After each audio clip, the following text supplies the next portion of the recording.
Good afternoon. Happy Friday. Just a quick reminder for those that have heard it before, but for those who haven't, that are guests or maybe a member that hasn't been here for a while, before we start every meeting, we show some sort of version of John Lennon's song Imagine as a tribute to our Rotary International president. As her theme this year is Imagine Rotary, and she got the theme from John Lennon's song. So with that, please rise.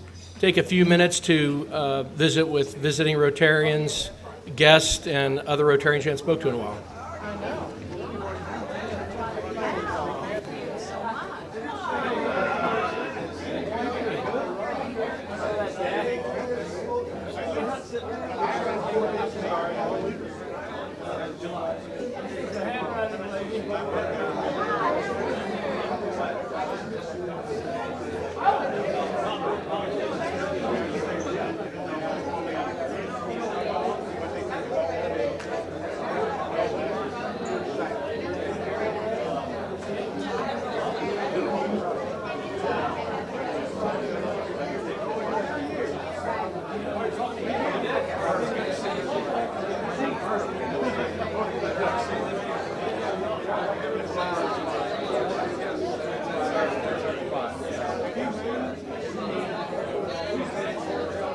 Hi there, I'm Deborah.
Please return to your seats and remain standing for our invocation and Pledge of Allegiance. Good afternoon, John Morlock.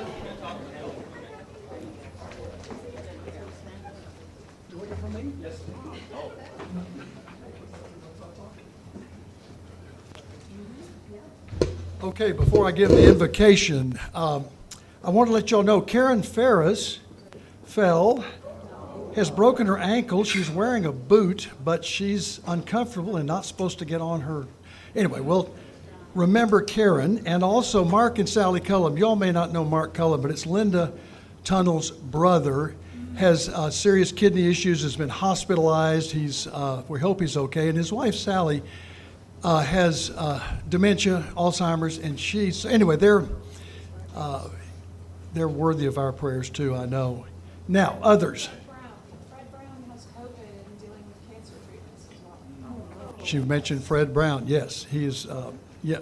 COVID and cancer. He's having treatments for prostate cancer. Hey, Mark. Lee, my wife's uncle had to be rushed to the hospital this past week. He is back at their assisted living care place now, but just complications on top of some things that were going on already. All right. Are there other cares? The joys can wait, but are there any other cares or concerns? Okay, let's remember those folks as we bow our heads. And we give thanks.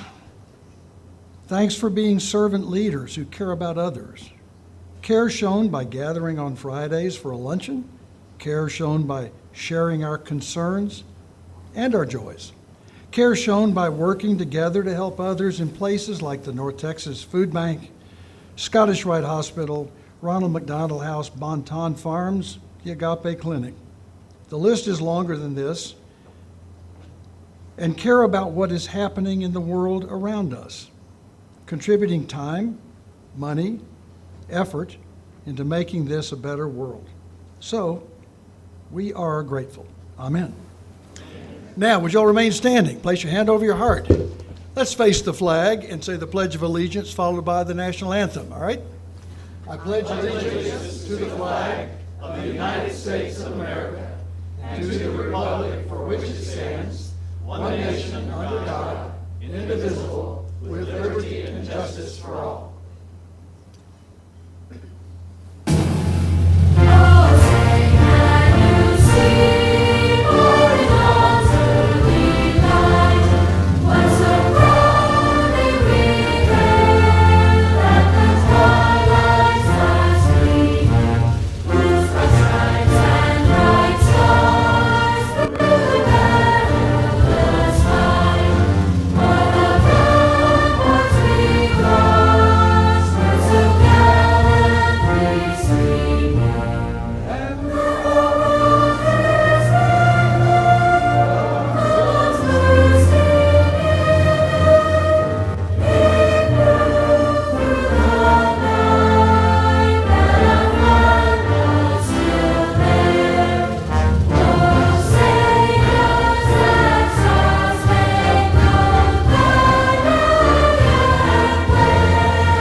Y'all can be seated, but you know I got to make one comment. Listen, I'd love the recorded thing and it works, but either we need a director up here. That thing speeds up, it slows down, it speeds up, it slows. I don't know.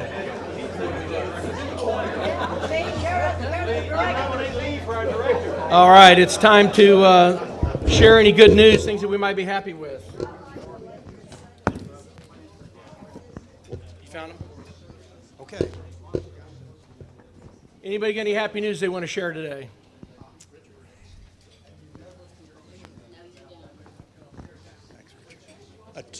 Richard's putting in a $2 bill. I'm happy. It's happy birthday to the Shriners Hospitals. They started in 1922 in Shreveport, Louisiana, and for some of you may not know, the Scottish Rite Hospital was the Shriners Hospital before it became a Scottish Rite Hospital. How about that trivia for the day? Good stuff. All right. Anybody else? Short on happy news today. $2 bill. I put it in. All right, for those that are guests here, please stand and be introduced today.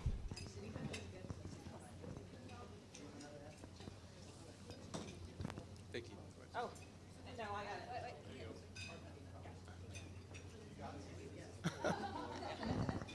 So I have a number of guests today. I have Elisa Garcia here in the back. She's a professor, and she's visited a number of times. I'm hoping she's going to join. She's a fellow member of the Junior League of Dallas.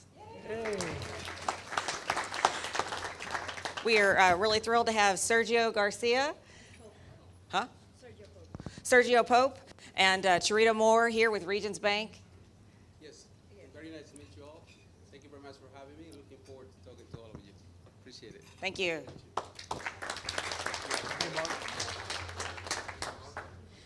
And we have one of our past favorite speakers. We have Elizabeth Moore, who does investigations and handwriting analysis. Deborah Rose, and so she does all kinds of cool things. She was our really fun speaker, and so please visit with her afterwards. So lots of fun guests. Thank you.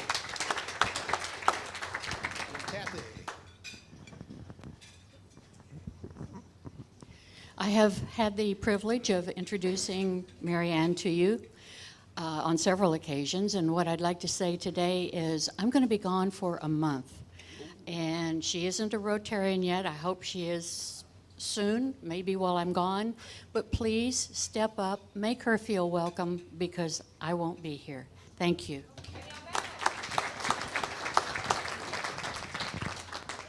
Roy Jones from Cape Girardeau, Missouri. I have been a member of that club for 35 years and had 6 years previous at another club. During the 35 years I've been at Cape, I have perfect attendance, and also am a 10-time Paul Harris Fellow. Thank you very much. Any others? If I'm not mistaken, is that Donna Pierce? It is. Welcome back, Donna. She is our Grand Marshal of this, our most recent parade. Thank you for being here. It was golf today. It is golf today. It's golf. Great. For those of you who are guests, thank you for being here, and please consider joining our club. Next up would be Greg Pape, past president Greg Pape, talking about the Rotary Foundation. All righty, thank you. I'd like to ask Jody Ray, come on up to the podium and join us, and Chris O'Neill, Van Oliver. I didn't see Nolan Duck. Is Nolan here? No. Okay. Where'd he go? He's selling tickets. All right. All right. Awesome. I'd like to thank contributors today, just an onslaught. Thank you, Herb Zeed and Scott McLaughlin, Chris O'Neill, Valerie Peelan, and Fred Brown. Yes, Fred Brown called me this morning and made a contribution to the Rotary International Foundation with all he has to deal with. God bless him.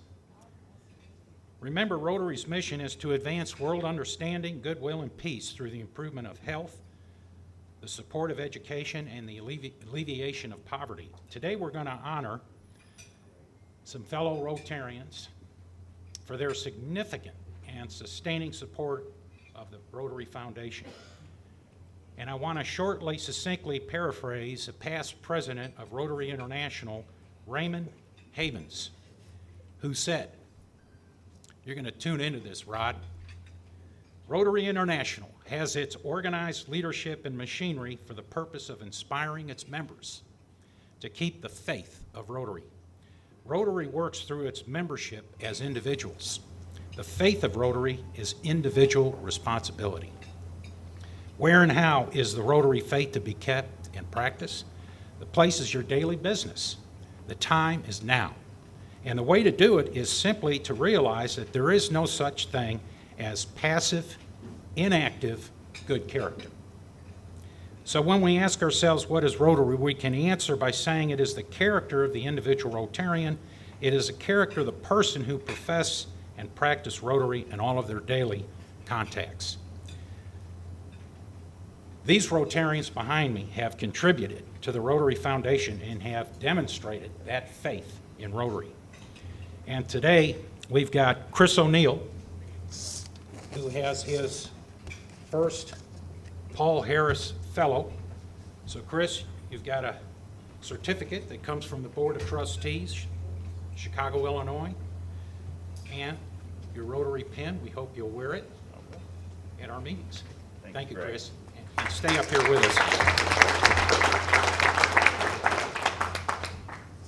And then Van Oliver. You're advancing and leaping quickly. Where'd he go? I saw him walk in. Come on, Van. Come on, Van. You sure? Okay. And we have... We can still applaud him. Yeah, let's applaud Van Oliver.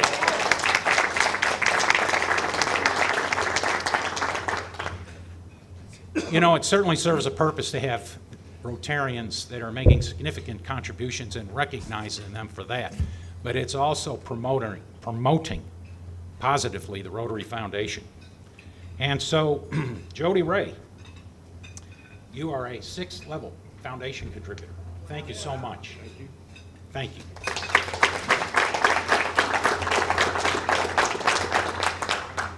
And Nolan, I've got a baseball that barely has the cover on it. You are slugging this out, but you are now up to, and just within the last few years, you're an 8th level Paul Harris Fellow.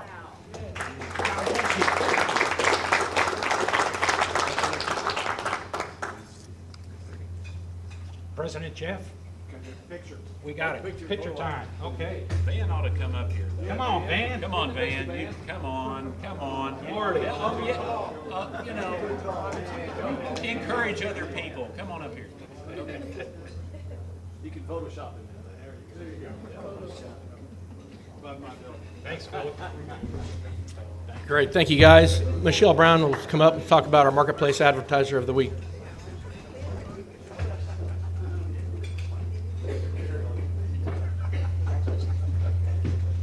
Hello, everybody. Our Marketplace Advertiser this week is LYNN SURLS of Richardson Timbers. Richardson Timbers was founded in 1949, specializing in milling wood, timber, and producing custom millwork products. They combine the craftsmanship of yesterday and nearly 70 years of experience with the technology of today to produce products that are both bold and beautiful. And you can be confident that you, and more importantly, your customers, will be pleased and satisfied when the product arrives to the job site, delivered throughout the USA. Their lumber and building supplies customers provide timber from Richardson Timber to builders who construct outstanding homes, buildings, and other structures. Their wealth of experience and extensive capabilities allow them to be an important part of this supply chain. Contact them for details. Again, we want to thank our marketplace sponsor, Richardson Timbers, and LYNN SURLS.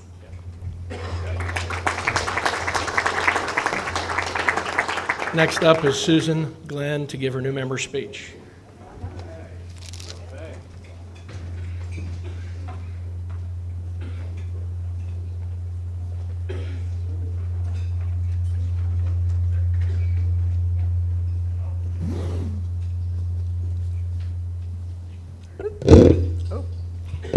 Thank you, President Jeff. I'm actually going to do something a little different today. I'm not going to do a new member speech per se. I'm going to do a show and tell. And so Nolan, where's Nolan? He's over there. Loved Tony Jerry last time. He was phenomenal. I loved his story and what he shared with us, but what I also loved how he connected with us. He got right up to the edge of the platform, right? And he connected with each one of us. Now, I'm not going to be handing out dollars like he did last week. I'm sorry. But I am going to share with you a little bit about my story, and then I'm going to show you a little bit about my story. And the purpose of that is really I want to give you more of an intimate and personal view of who I am and what I hope I can, and I'm aspiring to bring to Rotary, Park Cities. So I'm an Army brat, grew up in the military. My dad was in the Army for 22 years, retired major. He served in World War II and the Korean War. How many vets do we have here? Whoop, thank you for serving.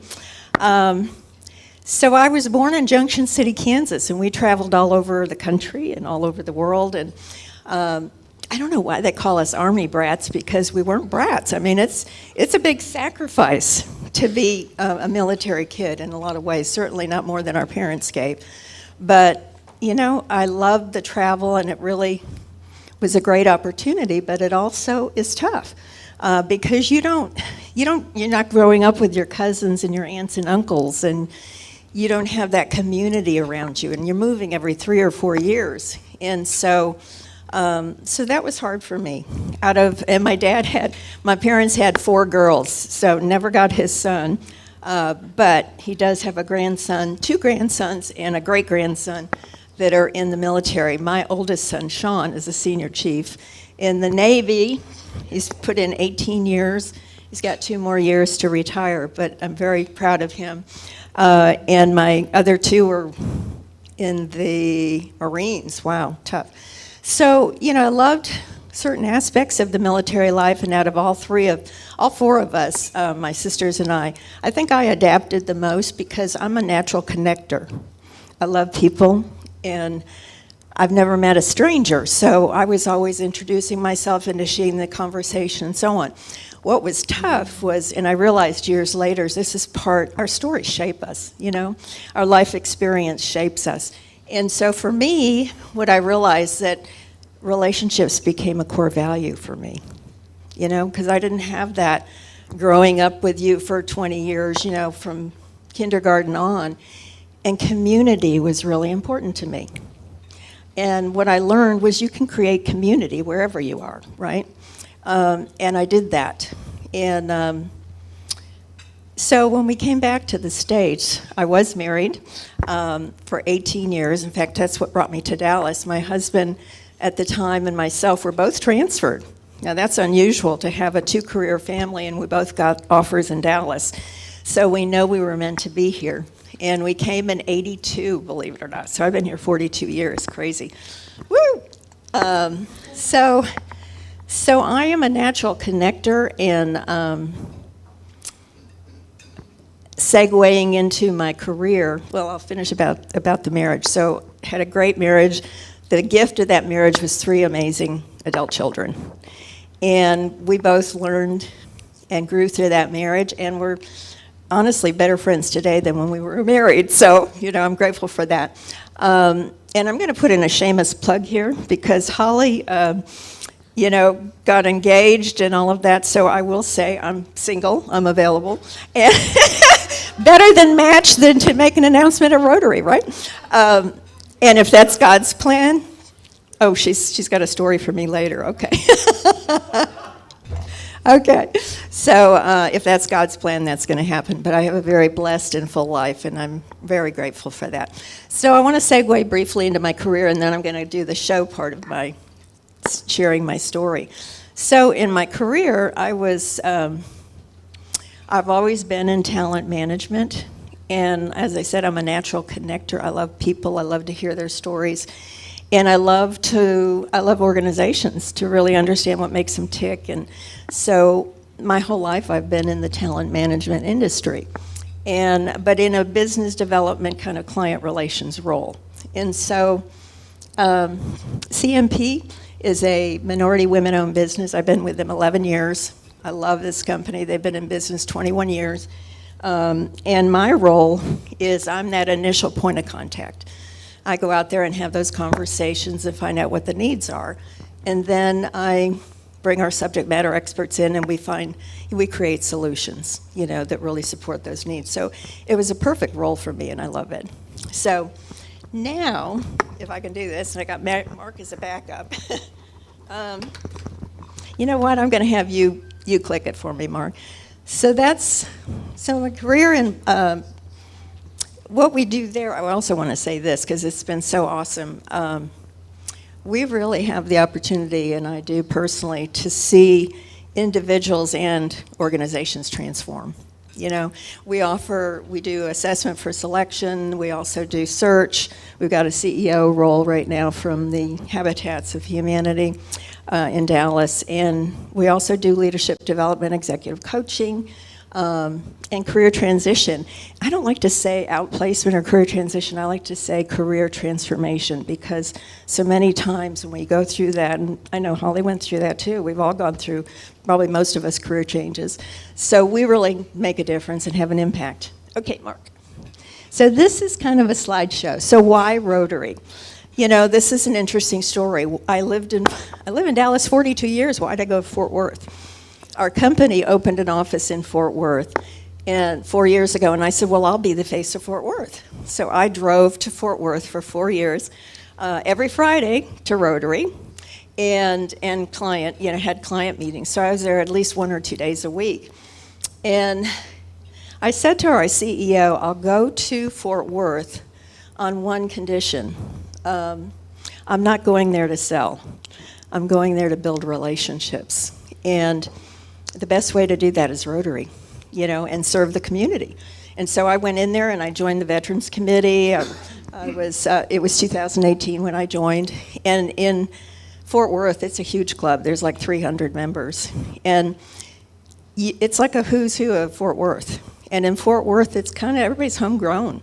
If you didn't grow up from Fort Worth, you're not really part of the community. So you aren't. It's crazy. So I literally was there for 4 years, and I sold the last year maybe and I have clients all over there. But it was really more about, you know, when you serve, you receive, and that's not why I did it. But it was a great way to be introduced to the community and build relationships.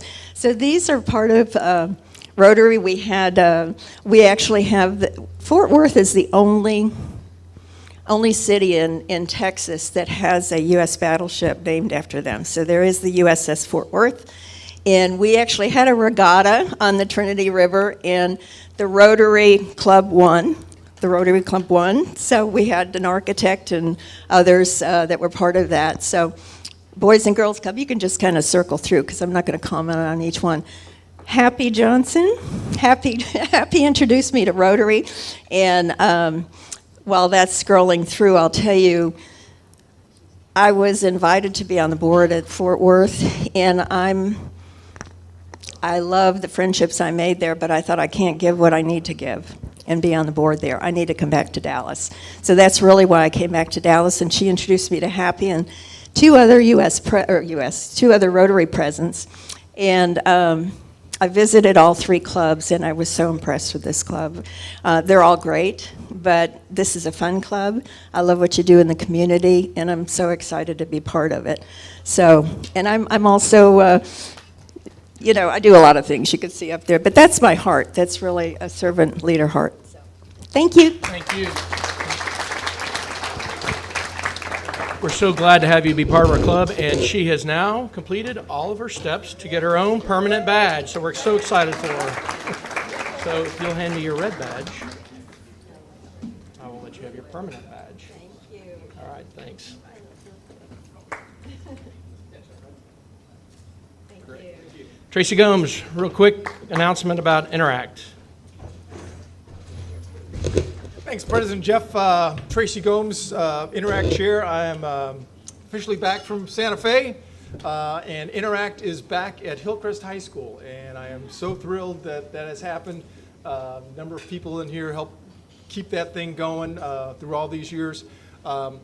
The kids are very excited about that. Our current president there is former RILA. She went to RILA last year, and so you know, going through RILA, she is on fire. So we expect a lot of kids to be active this year.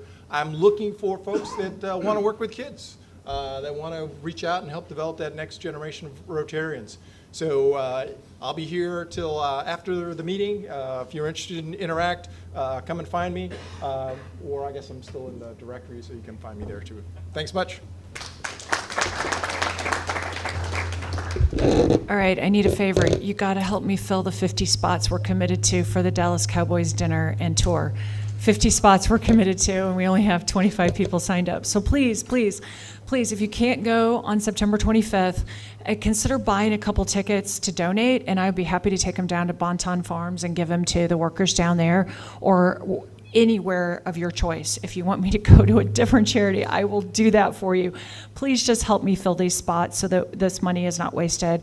It's going to be a great VIP dinner, 3-course meal, includes a cocktail, behind-the-scenes tour, everything you wanted to know about the program, the Cowboys program. We're going to see and hear about it. Really unique opportunity, customized for us. So let's fill those 50 spots, please. And free parking. And free parking. And free parking.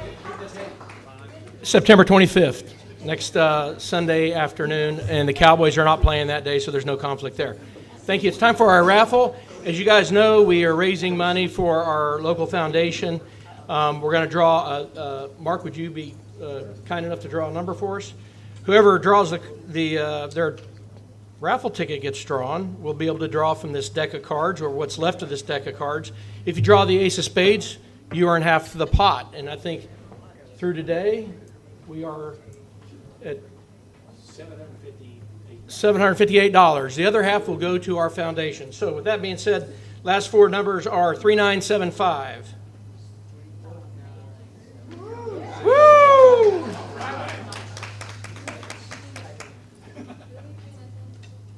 Come on up.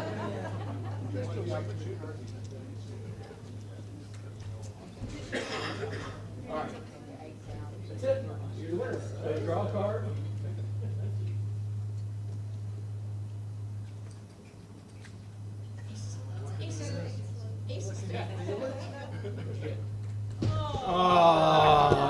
No winner, but you can keep that as a souvenir.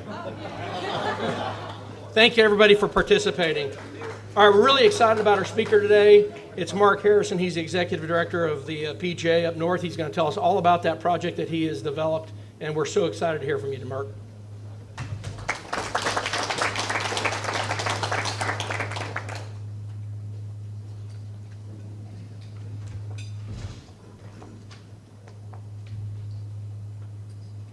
Okay, honored to be here, and thank you very much for having me. So I thought I'd just tell you a little bit about what's happening up at PGA Frisco, so right up the street. I think you've probably heard about it, and this is actually what's coming to Frisco.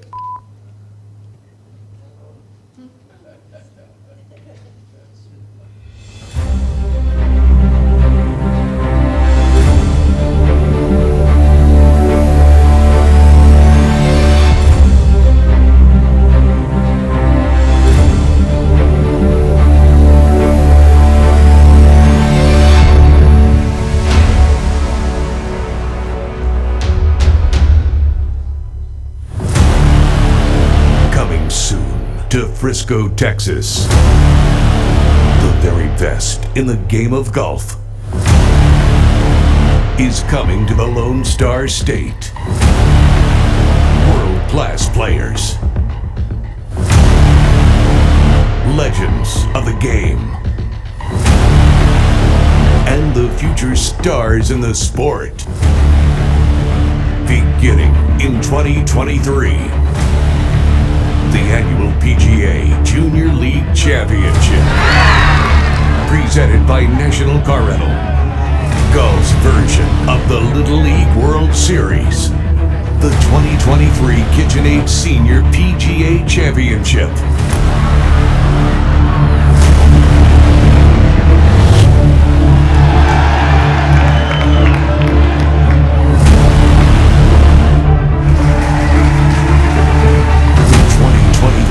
PGA Professional Championship.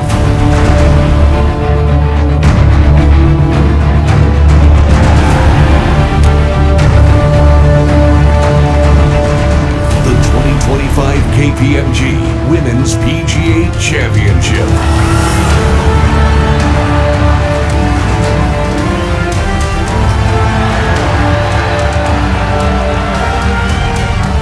The 2027 PGA Championship.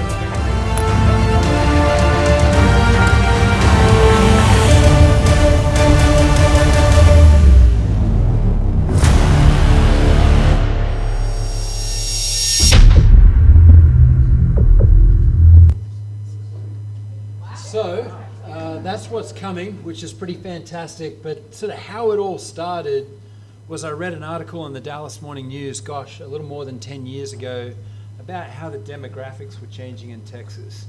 And I thought, you know what, with the demographics changing, how could I make the game a little bit more welcoming and a little bit more inclusive? So I took a visit up to Tennessee, and I'd heard about this Golf House Tennessee. I'd had a quick meeting up there.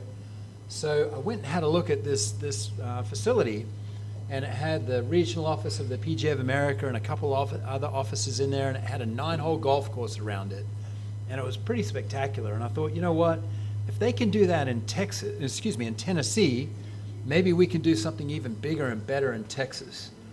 So for those of you that play golf, you may remember this place. It was called the North Texas Golf Center, and it was off of Walnut Hill and I-35 right behind Speed Zone, so kind of on the other part of town.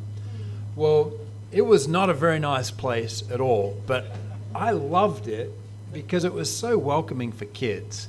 It was just the best place you could ever think of to take kids. They didn't care if you had 8 kids playing in a group, 10 kids. If kids were missing the ball, there was no stress, no pressure to play at this place.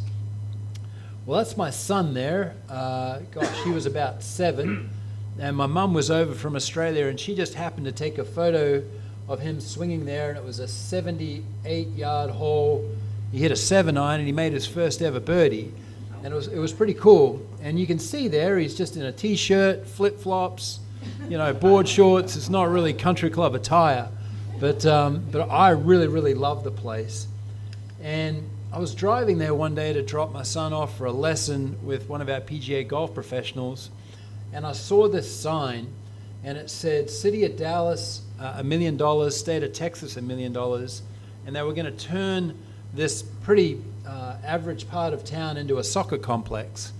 And it's now MoneyGram Park. If any of you have kids or grandkids that play soccer, they might have played over there. And I actually took this photo from the windshield of my car, or through the windshield of my car. You can kind of see it's a bit dirty. And at the time, I didn't really even know why I was taking the photo, but I took that photo, and then I was driving to Grand Prairie a couple months later, and I saw another sign that said City of Grand Prairie, $3 million, State of Texas, $3 million, and they were going to build a hike and bike complex. And a light bulb went off, and I thought, well, why couldn't you just do the same thing with existing park space and turn park space that maybe isn't used into something that I termed an urban golf park? So the very first urban golf park was in Addison, or at least I hoped it was going to be in Addison. And an urban golf park is a par 3 golf course with synthetic turf tees and greens. It would be located in an existing park space in close proximity to where other sports and activities are played. And more importantly, it would be for all populations and demographics, and there'd be no charge to play. So this was a concept I had with this golf park. And you can see in the sort of bottom left-hand corner of that rendering, there was also a spot for our office. So we've paid rent for as long as I've been the executive director and CEO of the Northern Texas PGA. And I was trying to find a partner where maybe we could own a piece of land and actually build an asset that we own ourselves. So we started off in Addison, and I had this great presentation. I went and talked to the mayor, and the mayor said, hey, thanks, but no thanks. I'm like, okay, that's not so good. And then right around the same time, the Byron Nelson announced that it was leaving from Four Seasons going down to Trinity Forest. And I thought, you know what, let me go chat with the folks in Irving and let me see what they think. So I went and chatted with the folks in Irving, and they said, hey, we love your idea. Here are 6 parks. You go look at them. You tell us which park you'd like us to help you build this urban golf park in, and your office, we want you to be right here in Irving. And so I went back to my board and I said, hey, I think we might be onto something here. And so they said, why don't you just look around and chat with other cities? So I chatted with Dallas, I chatted with Richardson, Plano, and of course I wanted to talk to Frisco. And so I reached out to the city of Frisco folks, and long story short, they were very, very interested. And I went and met with those folks, and it was great conversation. They said the same thing. They said, Mark, we like your idea. Here are 3 parks. Go have a look and come back and tell me which park you like. So I did that. I came back a couple weeks later and they said, hey, we've got a bit of a problem getting access for it. At the time, they have 9 high schools. They now have 12. It was 9 high schools, and they couldn't get access for their boys and girls golf teams. It was costing them lots and lots of money. And they said, well, we'd like to build our own City of Frisco golf course. Would you like to help me with that? And I said, yeah, absolutely. I think I can help you with that. Well, right around the same time, Jerry Jones announced he was relocating from Valley Ranch to Frisco in a public-private partnership. And I thought, gosh, these folks at Frisco, they just think big, really big. So I started to think big. And my old boss is a guy by the name of Darryl Kroll, was working for the PGA of America, and he was the chief operating officer. So he was right up there. And I called him and I said, Daryl, I think we might be onto something here. This city of Frisco bunch, they want to build a golf course. We have a blank slate. We don't even exactly know where we're going to build it yet. But what if we did a build it, will they come kind of concept? Would you consider bringing the PGA Championship to Frisco? Well, Daryl had lived here, and at the time the PGA Championship was held in August. And August in Texas is pretty hot. And he said, you know what, maybe. And so he came out and we took our first PGA project meeting was on December 14th of 2014. And then fast forward 4 years, a whole lot of stuff happened between that meeting on the 14th of December through September 18 of 2018. But the PGA of America voted to relocate their headquarters and move their headquarters from Florida to Frisco in a public-private partnership. So what's happening up there is something called the Fields Development at PGA Frisco. So this is a little bit of a look at it. There's an exit off the tollway if you go north, PGA Parkway. There's something called the Fields Project up there. It's a $12 billion development. There's going to be 10,000 rooftops. Gosh, I think it's 12 million square feet, or excuse me, yeah, 12 million square feet of retail space and things like that up there. It's just an incredible development. There's 36 holes of golf, a championship golf course, a 10-hole short course for people that just want to learn how to play. And then this is sort of a look at it. So this is looking back from sort of east to west. You can see the Omni being developed there. Also the clubhouse.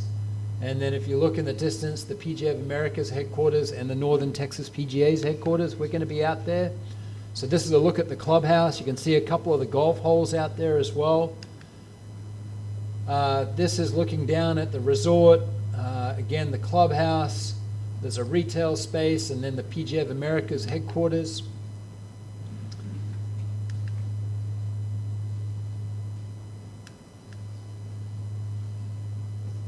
This is the Omni PGA Frisco. So Texas Modern is sort of the design.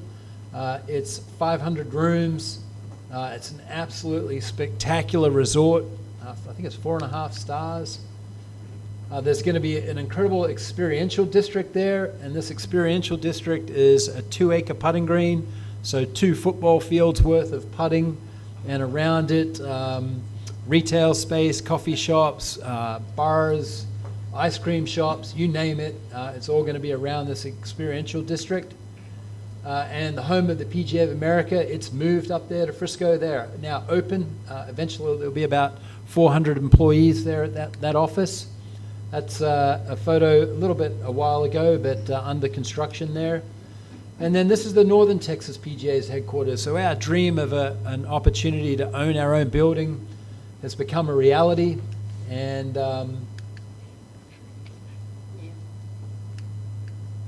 this is it now. We're about, a couple months away from being open. So getting really, really close. And we've had a lot of fantastic partners. We've raised 100% of the funds to be able to build that building. And then this is probably the highlight of the whole place. It's a 660-acre campus, the whole facility. Well, on our campus, we're going to have a 2-acre synthetic grass putting green, putting course, chipping areas, a flex field where kids can hit volleyballs or throw baseballs, do whatever they want, kind of create that North Texas Golf Center up here in Frisco. So your kids, your grandkids, your great-grandkids one day, if they want to learn how to play golf, that's going to be the place to learn how to play golf. And my mission is to serve my PGA members and grow the game. And we do that with thousands and thousands of kids that play golf every year. And we're very fortunate. We've had lots of incredible golfers go through our program, most notably recently, Scotty Scheffler, Will Zalatoris, Jordan Spieth. They all grew up on our junior tour. So, and you saw there in 2027, the PGA Championship is going to be held at PGA Frisco. Y'all can just go ahead and pencil in one of those 3 is going to win that PGA Championship. I can promise you that. So a little bit about the golf courses. The East Golf Course is designed by Gil Hance, and it's a 7,800 yard par 72. Those that play golf, that is a long, long golf course. The par 3s range from 140 yards to 280 yards. All the par 5s are really, really long. The West Course is designed by Bo Welling. That's a little bit more of a player-friendly golf course, I would say. It's about 7,300 yards, also par 72. It's going to be open to the public, also resort play, public play. There are going to be a handful of memberships as well, and it's going to open in April of next year. So a couple fun facts on the golf course. We have about 75 miles of drainage out there. There are 8,000 irrigation heads. I think I've got about 8 irrigation heads at my house, and I can't keep my grass looking good, so I don't know how they do it out there. There's a 4-mile loop that goes around the golf course. It's open to City of Frisco residents, hike and bike trail for 51 weeks a year. The 1 week that we're conducting championships, we'll be using that perimeter road to service all the hospitality structures. It's just a big, massive, massive project up there. This is just a couple photos that I took while I was out there while things were under construction. So that is the 15th hole of the East Golf Course, which is the championship golf course. That's the look of that hole at the moment. This is a better look. So these golf course architects are absolutely incredible. So this is what it looked like out there. There's a little creek that runs in front of that area. That's what it looks like now. So that's actually a 285 yard par 3. So anyone who wants to play that, come have a hit. This is the 8th green and 18th fairway looking back to the north. The resort was under construction there with the 3 cranes. This is Bo Welling's golf course, the 5th hole there. It's a beautiful little par 3. And then this is looking south kind of from an aerial view. And you can't really see it there, but the Star in Frisco is located about 7 miles straight down the street. So that gives you an idea of where we are. And then this is just a little bit of a look at the golf course. I hope.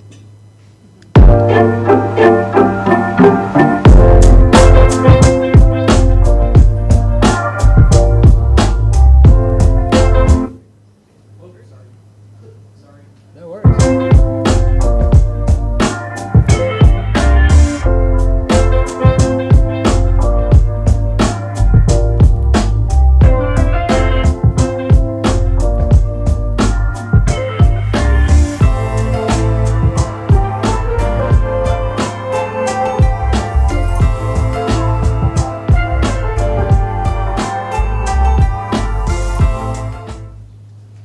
So that was taken almost a year ago. You can see the golf courses are ready. We could have played them today. We could have played them a year ago.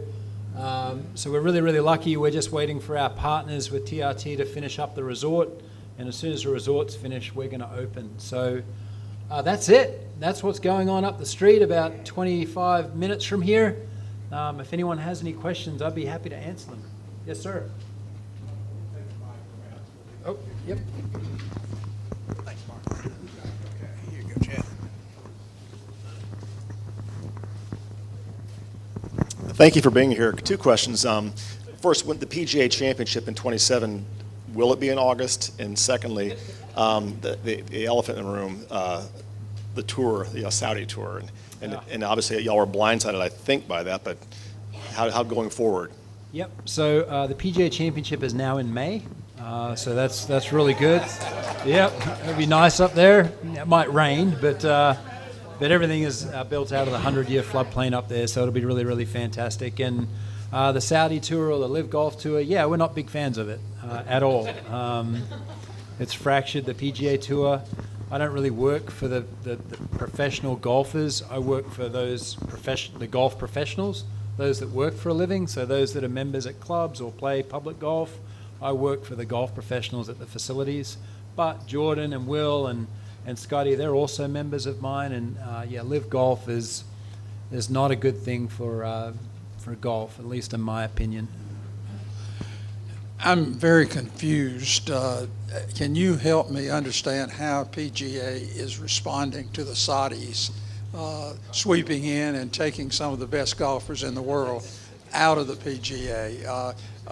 What are you doing besides expelling those guys from the PGA? Yeah, so I don't work for the PGA Tour. I work for the PGA of America. I actually work for the Northern Texas PGA. So I don't work for the guys down in Ponte Vedra who run the tour that travels around from week to week and goes. It's in California this week. I'm not sure where it is next week, but I know they're trying to make the tour stronger.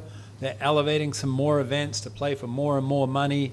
They're doing some things at sort of the entry-level tours there to make it more affordable and lucrative for those that are just starting out. So they're doing tons of things to combat what's happening there with Live Golf. But I mean, if someone's got an unlimited budget, I don't know what you all do, but it would be hard to compete. And we're working out how to compete, but it's difficult. But thankfully, the likes of Scotty Scheffler and Jordan and Will and tons of others have decided that the PGA Tour is the place to play.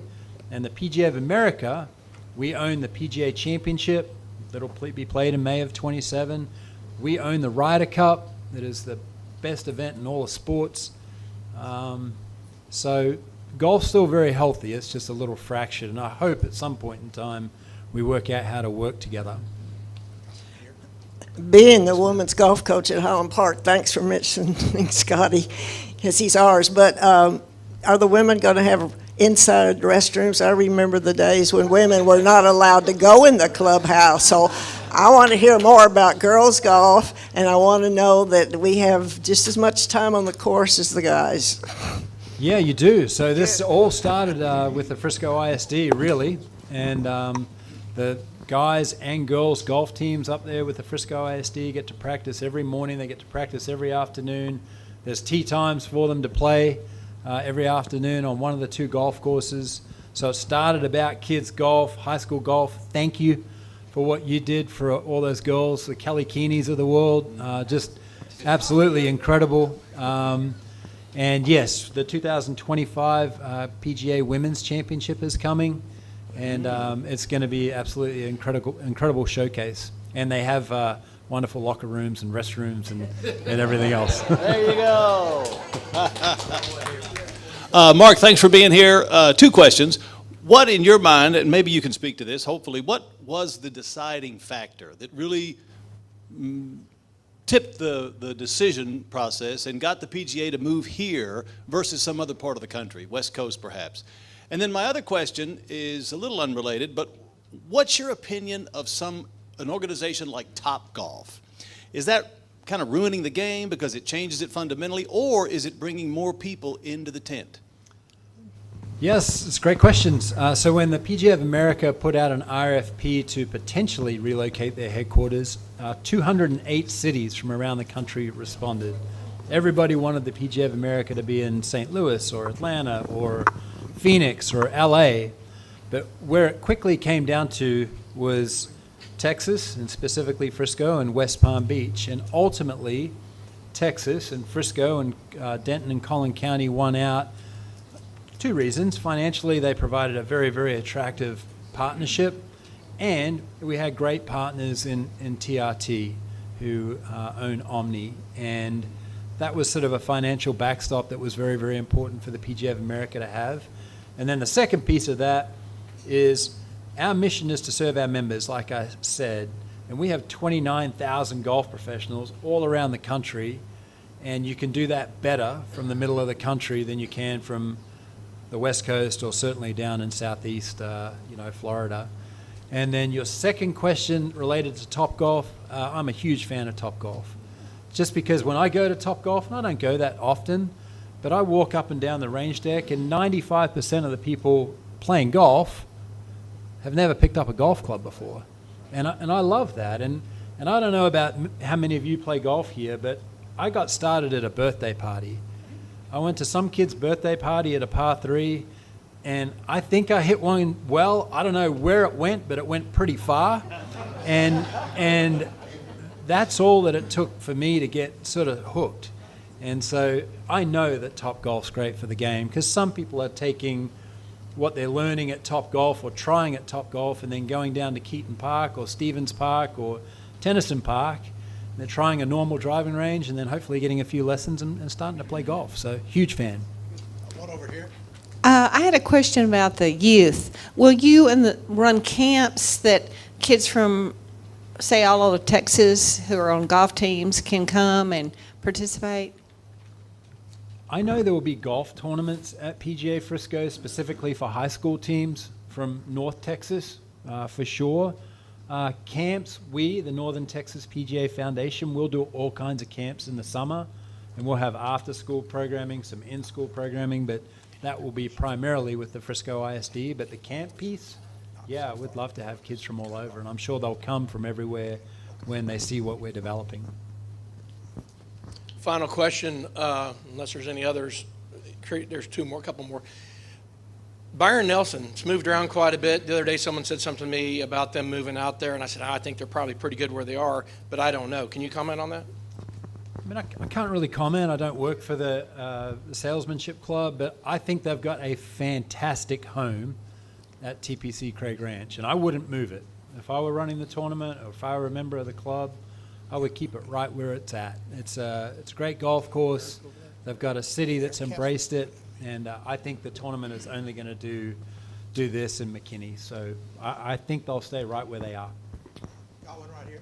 Thank you for being here again today. This might be a selfish question, but I have a 13-year-old who's transitioning from baseball. He really likes golf. He likes the feel of hitting a golf ball versus getting hit in the head with a baseball. So, yeah. So my question to you is, it's kind of hard if you haven't done that and trying to navigate your way into preparing for high school. How do these young kids, is there a certain group of tournaments or something that they can get into to kind of elevate themselves into high school, transition into there? Yeah, absolutely. We have something called the NTPGA Junior Tour. If you just Google NTPGA or go to ntpga.com, we have the best junior tour in the country. We have 500 tournaments a year, and we start out with kids with their very first golf club all the way to kids that will play in college and beyond and everywhere in between. And for your son, by the way, I'm really glad he's switching from baseball to golf. It's a way better sport. He should get some lessons first and foremost, so he's got the fundamentals, but then you should get him started playing in just some 9-hole golf tournaments, and that's called our Prep Tour. They cost about $30 to play, so they're super affordable, and he should just play a lot of those, particularly in his summer heading into high school. And the coaches, I know I can speak for the coaches, there's no substitute for competing. So playing as often as you can in those little tournaments, 9-hole, 18-hole, and hopefully eventually 36-hole tournaments, he'll be ready to go. Just maybe start a little bit later than some, but I've got kids that have picked up clubs at 15, 16, 17 and become world beaters. So, okay, Tracy gets the last question.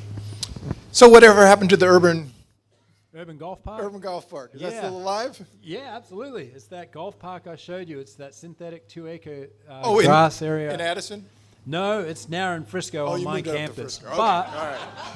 But I will tell you, we were on to something there, and I think in time I might circle back and start to talk to more cities about creating those golf parks where they're free, and anyone, you can bring your dog, just come play golf and pick it up and see how it goes, and we'll go from there. Thank you very much.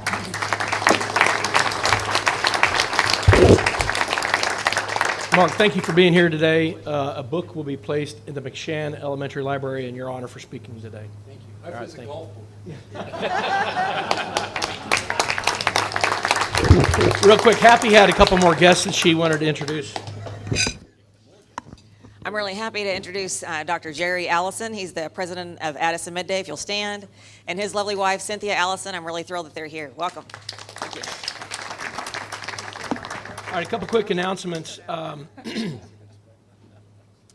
Legacy of Leadership starts next week. We've got a great group getting lined up to go. There's still a spot for maybe 1 or 2 more. If you have an interest, please sign up. Also, you should be receiving, I think I already received an email from Susan, North Texas Food Bank. Packing Day will be on October 15th. Please sign up. We got to sign up a little bit earlier. They've got some new rules, so please look at that and get signed up as soon as possible, and we'll continue to follow up on that.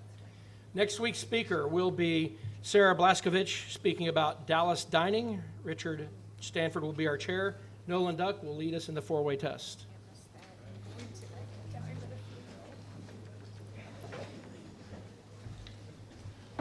Please join me in the four-way test. Of the things we think, say, or do, first, is it the truth? Second, is it fair to all concerned? Third, will it build goodwill and better friendships? Fourth, will it be beneficial to all concerned?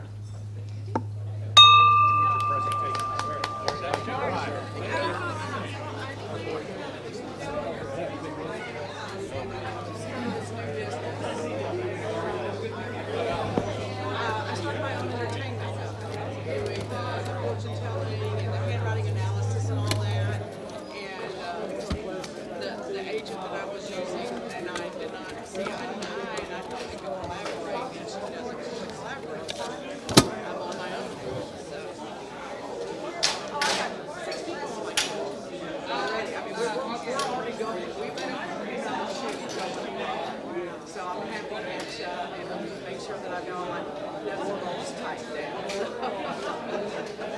I'm excited about it.